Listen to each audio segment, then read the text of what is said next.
আল্লাহ রাব্বুল আলামিনের গজব এবং পরীক্ষা, এই বিষয়টা নিয়ে আমরা আগে হয়তো এভাবে জুমার খুতবায় কথা বলিনি আলাদাভাবে। আজকে আমরা চেষ্টা করব ইনশাআল্লাহ তাআলা অল্প সময়ের মধ্যে পবিত্র কোরআন এবং হাদিস থেকে আল্লাহ রাব্বুল আলামিনের যে আযাব, যে গজব এবং আযাব এবং গজব নাজিল হওয়ার কারণগুলো কি কি, এগুলো থেকে পরিত্রাণ পাওয়ার উপায় কি,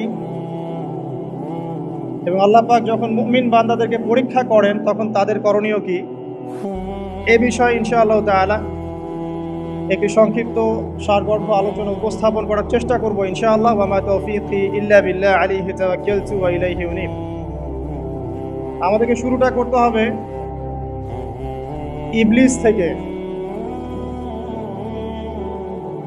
আমরা জানি যে ইবলিস আল্লাহ পাকের অনেক ইবাদত করত এবং সে এক পর্যায়ে ফেরেশতাদের সর্দার পর্যন্ত হয়েছে।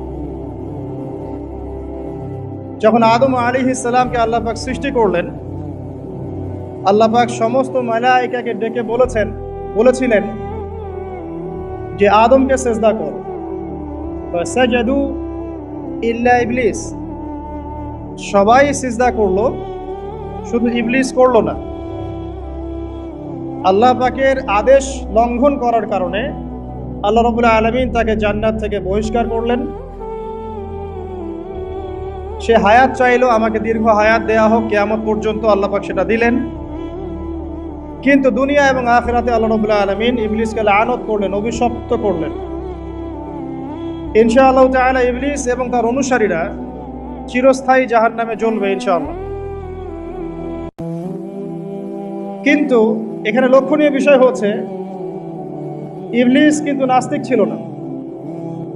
ইবলিসকে বের করে দেওয়ার সময় সে আল্লাহকে বলছিল, রব্বি রব্বি, হে আমার রব, আনজিরনি ইলা ইয়াউমি ইউবআসুন, আমাদের সেই দিন পর্যন্ত অবকাশ দিন যেদিন সবাইকে পুনরুত্থিত করা হবে। মানে কিয়ামত দিবস যে অবধারিত, এই আকীদা ইবলিসের ছিল। ইবলিস আল্লাহকে অস্বীকার করতো না। শুধুমাত্র আল্লাহ রাব্বুল আলামিনের একটা হুকুম পালন না করার কারণে আল্লাহ রাব্বুল আলামিন তাকে অভিশপ্ত করলেন। দুনিয়াতে সে যতদিন থাকবে অভিশপ্ত, জাহান্নামে যখন যাবে চিরস্থায়ী জাহান্নামে সে অভিশপ্ত। আমরা দেখতে পেলাম আল্লাহ পাকের এই যে ক্রোধ, এই যে গজব, তার নাজিল হওয়ার মূল কারণটা কি? অবাধ্যতা, আল্লাহ পাকের অবাধ্যতা। দেখুন আদম আলাইহিস সালামও কিন্তু গাছের ফল খেয়ে ফেলেছিলেন বা গাছের কাছে গিয়েছিলেন, যদিও ফল খাওয়ার কথাটা কিন্তু কোরআনে নেই। কোরআনে আছে তারা গাছের কাছে চলে গিয়েছিলেন। আর আমরা এটাকে অনেক এক্সটেনশন করেছি, গন্ধম ফল ইত্যাদি ইত্যাদি। এটা কি ফল ছিল এটা বড় কথা না, বড় কথা হচ্ছে আল্লাহ পাক বলেছিলেন গাছের কাছে যাবে না। আদম এবং হাওয়া আলাইহিস সালাম তারা চলে গিয়েছিলেন। দেখেন এখানেও কিন্তু আদম এবং হাওয়া আলাইহিস সালাম তারা আল্লাহ পাকের আদেশটা কিন্তু লঙ্ঘন করেছে, ইবলিসও করেছে। কিন্তু ইবলিস চিরস্থায়ী জাহান্নামী হচ্ছে। পক্ষান্তরে আদম আলাইহিস সালাম তওবা করে ফিরে আসছেন। এই তওবা করার কাজটা কিন্তু ইবলিস করে নাই। তাকে যখন জিজ্ঞাসা করা হলো যে তুমি কেন সিজদা করলে না, যাকে আমি আমার দুহাত দিয়ে সৃষ্টি করেছি তাকে কেন সিজদা করলে না, কিসে তোমাকে নিষেধ করলো সিজদা করতে? ইবলিস তখন উল্টা যুক্তি দিয়েছিল যে খলাকতানি মিন নার ওয়া খলাকতাহু মিন তিন, আমাকে সৃষ্টি করেছেন আপনি আগুন দিয়ে আর আদমকে মাটি দিয়ে। ইবলিস নিজের দোষ স্বীকার না করে, তওবা না করে, উল্টা নিজের ভুলটাকে প্রমাণ করতে চাইলো যেটাই সঠিক। ইবলিস কিন্তু সীমা লঙ্ঘন করার কারণে চিরস্থায়ী জাহান্নামী হচ্ছে না, বরং তার ভুলের উপরে অটল থাকার কারণে হচ্ছে। এবং এটাকে সাবিত করতে চাচ্ছে সে, আপনি রং, আমি রাইট, আমি আগুনের তৈরি, আমি কেন মাটির তৈরি আদমকে সিজদা করব? এই কারণে আবা ওয়াস্তাকবার, সে উদ্ধত হলো এবং অহংকার প্রদর্শন করলো। এই দুটো কারণে সে মূলত জাহান্নামে যাচ্ছে। পক্ষান্তরে আদম আলাইহিস সালাম তওবা করেছেন, সাথে সাথে ভুল বুঝতে পেরে বলেছেন, রব্বানা যালামনা আনফুসানা ওয়া ইল্লাম তাগফির লানা ওয়া তারহামনা লানাকুনান্না মিনাল খাসিরিন। এই দোয়াটা তিনি পড়েছেন, আল্লাহ পাক তখন তাকে মাফ করে দিয়েছেন। আর এই দোয়াটা শিখিয়েও দিয়েছেন আল্লাহ পাক নিজেই। এই দোয়াটা আল্লাহ নিজেই শিখিয়ে দিয়েছেন, তারপরে তিনি এটা করেছিলেন। এখানে আপনি পার্থক্য বুঝতে পারছেন। আদম সন্তান ভুল করবে, এটা স্বভাব তার, আদম সন্তান ভুল করবেই। আল্লাহ পাক বলেছেন যে তোমরা যদি পাপ না করতে তাহলে আল্লাহ পাক অন্য কোনো সম্প্রদায়কে নিয়ে আসতো, যারা পাপ করে তওবা করতো, আল্লাহ ওদেরকে মাফ করে দিত। আল্লাহ পাকের এত দয়া। পক্ষান্তরে ইবলিস কিন্তু এই কাজটা করেনি। এখানে পার্থক্য আমরা বুঝতে পারছি যে আদম সন্তান আদম আলাইহিস সালাম তিনি তওবা করে ফিরে এসেছেন। এখানে আপনি বুঝতে পারছেন আল্লাহর ক্রোধ এবং গজব ইতিহাসের শুরুতে নাজিল হলো, হিস্ট্রির শুরুতেই। যদি আপনি আদম সৃষ্টি থেকে শুরু করে কিয়ামত পর্যন্ত একটা ইতিহাসের বই চিন্তা করেন, তাহলে প্রথম পৃষ্ঠাতেই এই ঘটনা। প্রথম পৃষ্ঠাতেই ইবলিস অবাধ্য হলো, আল্লাহ পাক রাগান্বিত হলেন। তাহলে আল্লাহর ক্রোধ এবং গজব নাজিলের প্রথম কারণ কি? আল্লাহর অবাধ্যতা এবং অহংকার, উদ্ধত আচরণ করা, আল্লাহর আদেশ নিষেধ না মানা। সিম্পল, আল্লাহ পাকের আদেশ নিষেধের পরোয়া না করা, এটা হচ্ছে গজব নাজিলের প্রধান কারণ। আর ক্ষমা প্রাপ্তির প্রধান কারণ কি? তওবা। আদম আলাইহিস ইসলাম তওবা করেছেন, আল্লাহ পাক মাফ করে দিয়েছেন। এবার সামনে যাই। আদম আলাইহিস সালামের দুই ছেলে হাবিল এবং কাবিল, কে কাকে হত্যা করেছিল? কাবিল হাবিলকে হত্যা করেছে। কাবিল হাবিলকে হত্যা করেছে। সূরা মাইদার মধ্যে ঘটনাটা চমৎকার করে দেয়া আছে। যখন কাবিল হাবিলকে হত্যা করতে চাচ্ছিল, আর এটা কোনো মেয়ে সংক্রান্ত বিষয় ছিল না যেমনটা অনেকে বানিয়েছে, এটা ছিল এই কারণে যে হাবিলের কুরবানি কবুল হচ্ছিল। কারণ হাবিল কুরবানি করছিল আল্লাহকে সন্তুষ্ট করার জন্য, আর কাবিলের কুরবানি কবুল হচ্ছিল না। তখন কবুল হওয়ার নিদর্শন ছিল যে ওই জবাই করা পশুটাকে আসমান থেকে কোনো আগুন এসে খেয়ে ফেলতো। এটা হচ্ছে কবুলিয়তের নিদর্শন। এখন এটা নাই। তো কেন আমার ইবাদত কবুল হচ্ছে না? ওটা হচ্ছে এই হিংসার বশবর্তী হয়ে কাবিল হাবিলকে হত্যা করছে। আর হাবিল বলছিল যে তুমি যদি আমাকে হত্যা করার জন্য হাত বাড়াও, আমি তোমাকে হত্যা করার জন্য হাত বাড়াবো না। এটা ছিল হাবিলের কথা। কাবিল যখন হত্যা করে ফেললো, এরপর সে তার ভাইয়ের লাশটা নিয়ে বসে আছে। লাশ কিভাবে দাফন করতে হয় এটা তার জানা নাই। আল্লাহ পাক তখন কাককে পাঠালেন। কাক অনেক প্রাচীন প্রাণী, মনে হয় আমাদের চেয়ে আগে হয়তো বা পৃথিবীতে কাক ছিল, হতে পারে, আল্লাহ ভালো জানেন। আল্লাহ পাক কাককে তখন পাঠালেন। সে তার ঠোঁট দিয়ে মাটি খুঁড়ে দেখিয়ে দিল কিভাবে মাটি খুঁড়ে দাফন করতে হয়। সুবহানাল্লাহ। শিক্ষা আমাদের চারপাশে আছে। প্রকৃতি থেকে আল্লাহ পাক শিখতে বলেছেন। পাহাড় থেকে শেখেন কিভাবে দৃঢ়তার সাথে দাঁড়িয়ে থাকতে হয়। মানুষ সমালোচনা করবে, আঘাত করবে, অত্যাচার করবে, এরকম ঢিল আপনার গায়ে লাগবে, ঢিল ভেঙে চূর্ণ বিচূর্ণ হয়ে যাবে, পাহাড় দাঁড়িয়ে থাকবে। সমুদ্রের কাছ থেকে শেখেন বড় মন, আকাশের কাছ থেকে শেখেন, পাখির কাছ থেকে শেখেন। এগুলো কিন্তু কোরআনেই আছে, আমি বানিয়ে বলছি না। আল্লাহ পাক প্রকৃতি থেকে শিখতে বলেছেন এবং সফর করতে বলেছেন। ওয়াসিরু ফিল আরদ, তোমরা জমিনে সফর করো বেশি বেশি। যুব সমাজকে এখন বলবো যে আপনারা এই ডিভাইসে এডিক্টেড না হয়ে ঘোরেন, দেশটা ঘুরে দেখেন, জেলায় জেলায় ঘোরেন, সফর করেন, ঘোরেন। এতে করে আপনাদের মাইন্ড ফ্রেশ হবে, ডিভাইস এডিকশন কম হবে, আল্লাহ নিদর্শনগুলো দেখবেন, শিখতে পারবেন। আল্লাহ বলেছেন জমিনে ছড়িয়ে পড়ো, বিচরণ করো এবং ভ্রমণ করো, দেখো আল্লাহ পাকের নিদর্শনগুলো দেখো। ফানজুর কাইফা কানা আকিবাতুল মুকাদ্দিবিন, এবং লক্ষ্য করে দেখো যে আল্লাহর বিধানকে অস্বীকারীদের কি পরিণতি হয়েছে। তো এখানে দেখেন দ্বিতীয় অ্যাক্সিডেন্টটা হচ্ছে কি? খুন। ভাই ভাইকে হত্যা করছে। আর এই হাবিল কাবিলের এই সুন্নত কিন্তু এখন পর্যন্ত চলমান আছে। দেখবেন ভাই ভাইয়ের শত্রু এখন, ধর্মীয় ক্ষেত্রেও, পলিটিক্যাল ক্ষেত্রেও, গ্লোবাল ক্ষেত্রেও ভাই ভাইয়ের শত্রু। খ্রিস্টান দুইটা কান্ট্রি লড়াই করছে, দেখবেন দুটাই খ্রিস্টান।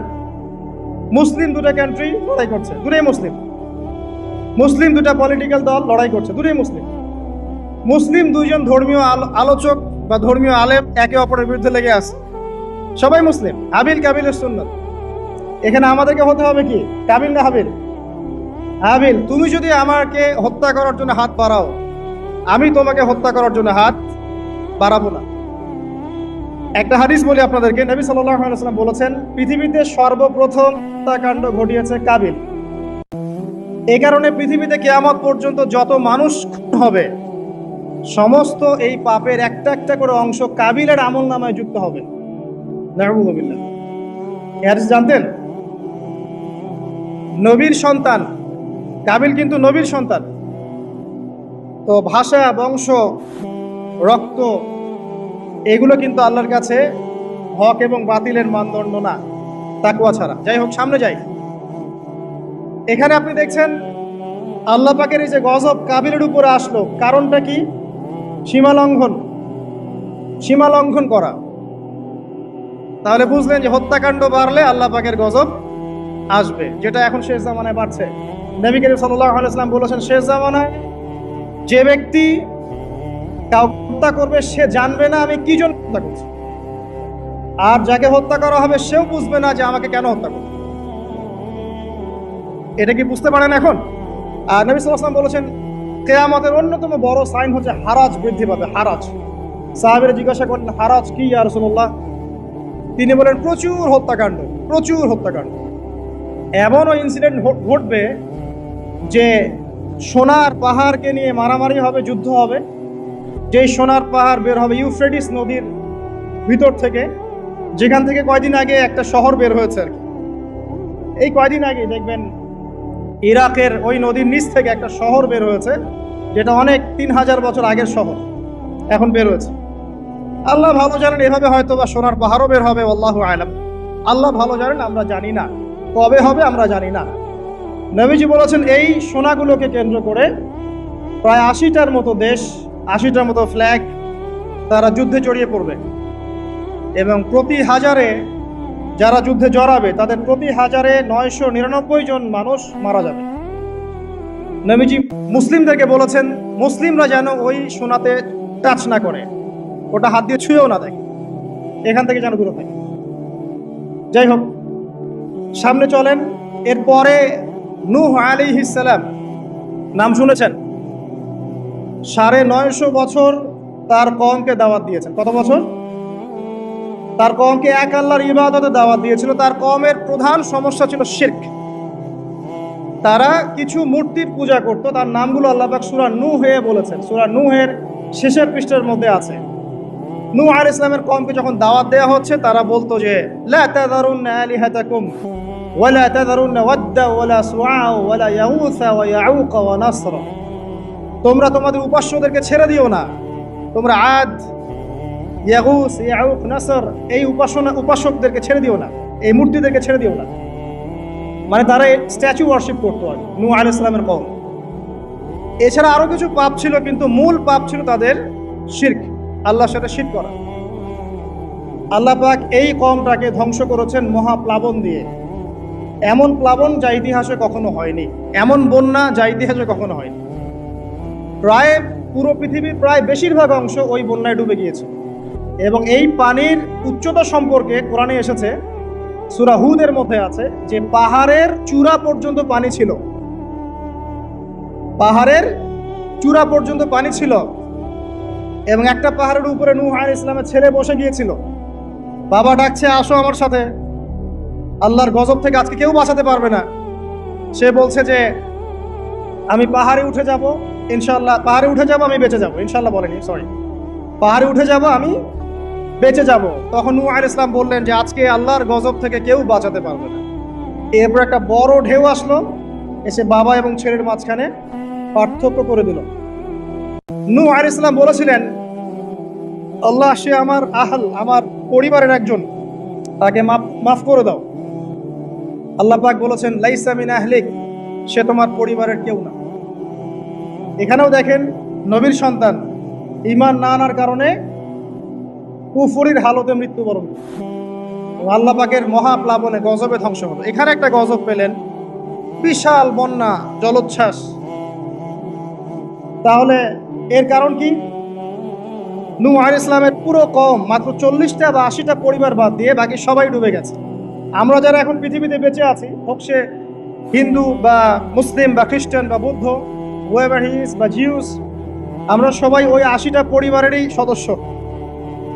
আমাদের বাপদাদারা ওইখানে গিয়ে মিলবে, কারণ তার আগে কোনো মানুষ এখন পৃথিবীতে বেঁচে নাই। আমরা যারা বেঁচে আছি কোনো না কোনোভাবে আমরা ভাই, জানেন, কোনো না কোনোভাবে আমরা আত্মীয়, আমরা সবাই আত্মীয়।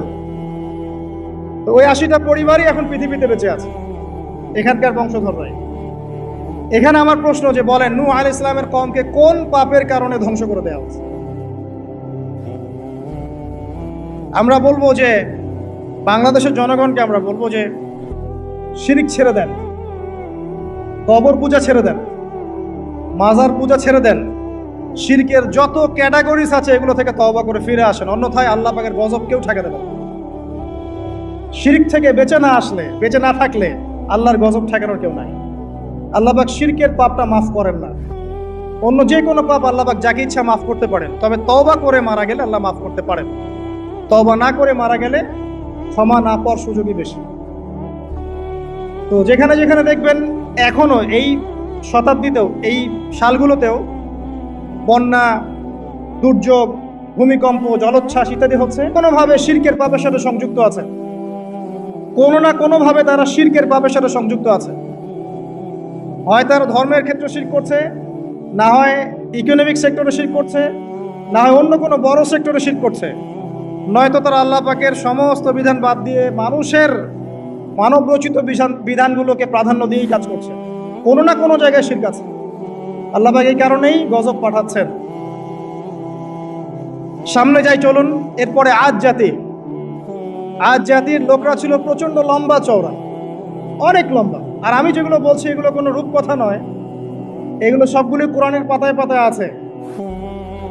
সূরা বাকারা পড়েন, সূরা হুদ পড়েন, সূরা নূহ পড়েন, বনী ইসরাঈল সূরাটা পড়েন, সূরা শুআরা পড়েন, এগুলোর মধ্যে এই ঘটনাগুলো পাবেন। একটা ছোট্ট সূরা আছে সূরা কমার, সূরা আর রহমানের ঠিক ইমিডিয়েট সূরাটা। এই সূরাটা যদি বাসায় গিয়ে পড়েন দেখবেন এখানে এই সব জাতিগুলোর বর্ণনা দেওয়া আছে খুব সংক্ষিপ্ত আকারে। আদ জাতির লোকেরা অনেক লম্বা চওড়া ছিল, প্রচন্ড শক্তিশালী। তো তারা ইয়েমেন, হাদরামাউত এই জায়গায় বসবাস করত, পাহাড় কেটে বাড়ি নির্মাণ করত। তাদের কাছে আল্লাহ পাক হুদ আলাইহিস সালামকে পাঠালেন। তাদেরও প্রধান পাপ ছিল শিরক। দ্বিতীয়ত আরো কিছু পাপ ছিল। এক নাম্বার, অহেতুক বিনা কারণেই তারা অনেক উঁচু উঁচু সৌধ নির্মাণ করত, এটা কোরআনে আছে। অহেতুক বিনা কারণে, দুনিয়ার চাকচিক্যের কারণে উঁচু উঁচু অট্টালিকা এবং সৌধ নির্মাণ করত, যেগুলো অপচয় ছিল, অপচয়। এবং তারা মানুষকে প্রচন্ড প্রহার করত। ওয়াইদা বাতাসতুম জাব্বারিন, আল্লাহ পাক কোরআনে বলেছেন, যখন তোমরা কাউকে মারো প্রচন্ড রকম কঠিন মার মারো। এই মায়ের সিস্টেম এখনো আছে সব জায়গাতেই। মানুষকে প্রচন্ড নির্মমভাবে তারা মারতো এবং উঁচু উঁচু সৌধ নির্মাণ করতো, শিরক করত। এবং একটা কথা বলতো, যখন হুদ আলাইহিস সালাম দাওয়াত দিত তখন একটা কথা বলতো, মান আশাদ্দু মিন্না কুওয়া, এই কথাটা। ফিরআউন যেমন বলতো আনা রাব্বুকুমুল আ'লা, এরকম আদ জাতি বলতো মান আশাদ্দু মিন্না কুওয়া, আমাদের চেয়ে শক্তিশালী আর কে আছে, আমাদের চেয়ে শক্তিশালী আর কে আছে। এখনকার বিশ্বে এমন কথা মানুষ বলে না, আমাদের চেয়ে পরাশক্তি আর কে আছে, আমরা সুপার পাওয়ার। এরাও বলতো মান আশাদ্দু মিন্না কুওয়া। আল্লাহ পাক বলছে আওয়ালাম ইয়ালামু আন্নাল্লাহা হুয়া খালাকাকুম হুয়া আশাদ্দু মিনহুম কুওয়া। তারা কি জানে না যে আল্লাহ তাদেরকে সৃষ্টি করেছে, সেই আল্লাহ ওদের চেয়ে শক্তিশালী। আল্লাহ পাক এই কওমটাকে ধ্বংস করলেন কিভাবে? 7 দিন কন্টিনিউয়াসলি, 7 দিন প্রচন্ড টর্নেডো, এই যে আপনার যেটা বলি ঝড়, ঘূর্ণিঝড়, টর্নেডো, এরকম বজ্রপাত এবং প্রচন্ড টর্নেডো, ঘূর্ণিঝড়, এগুলো দিয়ে 7 দিনের মধ্যে এই কওমের প্রত্যেকটা মানুষকে আল্লাহ পাক এমনভাবে ধ্বংস করলেন, খেজুর গাছের ডাল যেমন পড়ে থাকে মাটিতে, এইভাবে তারা মাটিতে পড়েছে। এখানে বলেন আল্লাহ পাকের আযাব আর গজব নাজিলের মূল কারণটা কি ছিল তাহলে? শিরক, অপচয়, অহংকার আর মানুষকে মারা। মানুষকে মারা আল্লাহ পাক সহ্য করেন না, জানেন? মানুষের চেহারায় মারতে নাই। দেখবেন আমাদের কারোর সাথে গন্ডগোল হলে আগে চেহারায় ঘুষি, তাই না? এই চেহারায় মারা নিষেধ। এবং একটা হাদিসের মধ্যে আছে যে চেহারাটা আল্লাহ পাকের, এটা তো আসলে মারেফত, আমরা এটাকে এভাবে ব্যাখ্যা করতে পারবো না, কিন্তু চেহারা আল্লাহ পাক তার নিজস্ব মানে হাত দিয়ে, আল্লাহ পাকের নিজস্ব কুদরতি হাত দিয়ে আল্লাহ পাক সৃষ্টি করেছেন।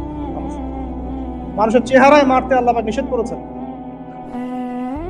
আর মানুষকে অন্যায় কারণে মারা হলে আল্লাহ পাক নারাজ হন, তুমি অসন্তুষ্ট হন। কোনো ব্যক্তি যদি কোনো মানুষের জীবন বাঁচায়, সে যেন পুরো মানব জাতির জীবন বাঁচালো, সূরা মাইদার মধ্যে আছে। আবার কোনো ব্যক্তি যদি অন্যায় কারণে একটা মানুষকে হত্যা করে ফেলে, সে যেন পুরো মানব জাতিকে হত্যা করে।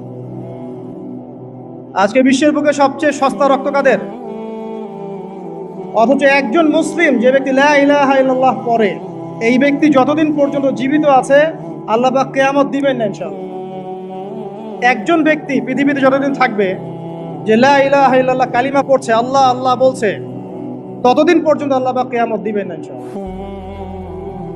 একজন মুসলিমের সম্মান দেখেন, তাও সেই মুসলিমদের রক্ত এখন সস্তা, চাইলেই যে কেউ মারতে পারে। ফান্তাজিরু, আল্লাহ পাক বলেছেন তোমরা অপেক্ষা করো, ওয়া ইন্না মাআকুম মিনাল মুনতাজিরিন, এবং আমরাও তোমাদের সাথে অপেক্ষা করছি। আল্লাহ পাক কোরআনে এটা বলেছেন। এরপরে সামনে যান, এর পরের জেনারেশন আসলো সামুদ জাতি। সামুদ আদ জাতির ভাই, একই রকম, ওরাও ফিজিক্যালি অনেক স্ট্রং, তাল গাছের সমান সমান লম্বা, পাহাড় কেটে কেটে বাড়ি নির্মাণ করে। এরাও শিরক করলো এবং একটা স্পেশাল পাপ করলো। সেটা কি? আল্লাহ পাকের একটা মুজিজা আল্লাহ পাক দান করলেন ওদেরকে, একটা উটনি, যেটা সালেহ আলাইহিস সালামের উটনি ছিল।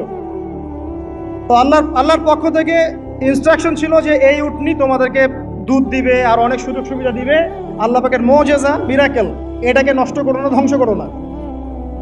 তখন সালেহ আলাইহিস সালামের কওমের কয়েকজন ব্যক্তি এই উটটাকে হত্যা করলো, উটের পা কেটে ফেললো, উটটাকে হত্যা করে ফেললো। আল্লাহ পাকের নিদর্শনকে অস্বীকার করার কারণে আল্লাহ পাক এদেরকে ধ্বংস করলেন। কিভাবে? বজ্রপাত, বিজলি দিয়ে। এখন দেখেন না, বজ্রপাতে বহু মানুষ মারা যাচ্ছে, এটা নতুন না, কিন্তু এই বজ্রপাতে সামুদ জাতিকে আল্লাহ পাক ধ্বংস করেছে। তাহলে এই বজ্রপাত কি প্রাকৃতিক দুর্যোগ না আল্লাহর গজব?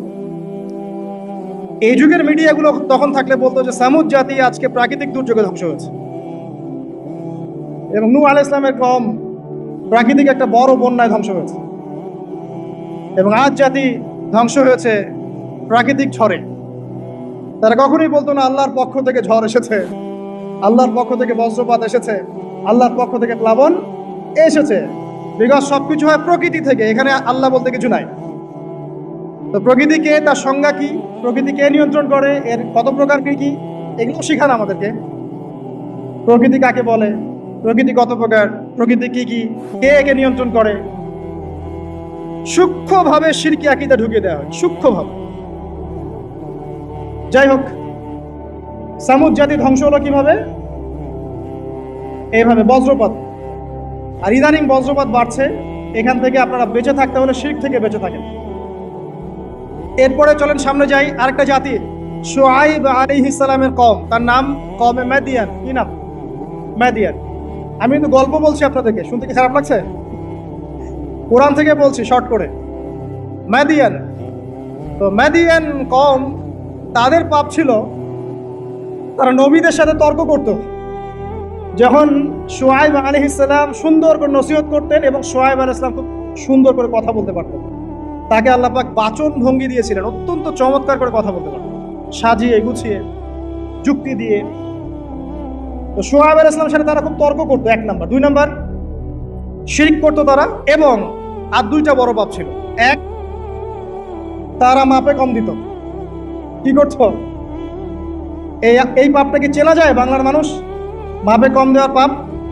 আচ্ছা, এই পাপে আমাদের চেয়ে এক্সপার্ট কেউ নাই মনে হয় পৃথিবীতে। আমরাই পৃথিবীর সবচেয়ে এক্সপার্ট যারা মাপে কম দিতে পারি। মাপে কম দেওয়া নিয়ে কিছু হাদিস আমি নিয়ে এসেছি, আপনাদেরকে শোনাবো ইনশাআল্লাহ। তো মাপে কম দিত, এবং একটা কাজ করতো, মানুষের সম্পদ অন্যায়ভাবে আত্মসাৎ করত। এই পাপটা চেনা যায়? দাড়ি টুপিওয়ালা মানুষদের কি এই পাপটা চেনা যায়? মানুষের সম্পদ অন্যায়ভাবে আত্মসাৎ করা। অনেক ক্ষেত্রে আমরাও এখানে জড়িত হয়ে গেছি না? আল্লাহ মাফ করুক। তো মানুষের সম্পদ অন্যায়ভাবে তারা আত্মসাৎ করত। এই আয়াতটা 8 বার কোরআনে আছে যে তারা মানুষের সম্পদ অন্যায়ভাবে আত্মসাৎ করত। আল্লাহ পাক এই কওমটাকে ধ্বংস করলেন কিভাবে? প্রথমে বৃষ্টি হচ্ছে না, খুব খরা, বৃষ্টি হয় না খরা। এরপরে হঠাৎ আকাশে মেঘ দেখা গেল, সুন্দর মেঘ, মনে হচ্ছে শীতল বাতাস প্রবাহিত হচ্ছে, বৃষ্টি হবে। সবাই একটা মাঠে সমবেত হলো। হওয়ার পরে আল্লাহ পাক এক মুহূর্তের মধ্যে ভূমিকম্প দিয়ে দেখে ধ্বংস করলেন। মনে রাখবেন, পৃথিবীতে সর্বপ্রথম যে কওমকে আল্লাহ পাক ভূমিকম্প দিয়ে ধ্বংস করেছেন তার নাম এই শুআইব আলাইহিস সালামের কওম, কওমে মাদিয়ান। কি নাম? কওমে মাদিয়ান। অতএব আপনারাও মাপে কম দিতে থাকেন, আর মানুষের সম্পদ অন্যায়ভাবে আত্মসাৎ করতে থাকেন, আর ভূমিকম্পের অপেক্ষা করতে থাকেন। যদি ভূমিকম্প নাজিল হয় আল্লাহর পক্ষ থেকে, তাহলে মনে রাখবেন এর পিছনে দুইটা পাপ দায়ী মূলত। এক, পাপে কম দেওয়া, আর দুই, মানুষের সম্পদ অন্যায়ভাবে আত্মসাৎ করা। এরপরে সামনে চলেন, মূসা আলাইহিস সালামের কওম ফিরআউন। এই ব্যাপারে অনেক জানেন আপনারা, কারণ কোরআন খুললেই ফিরআউন আর মূসা।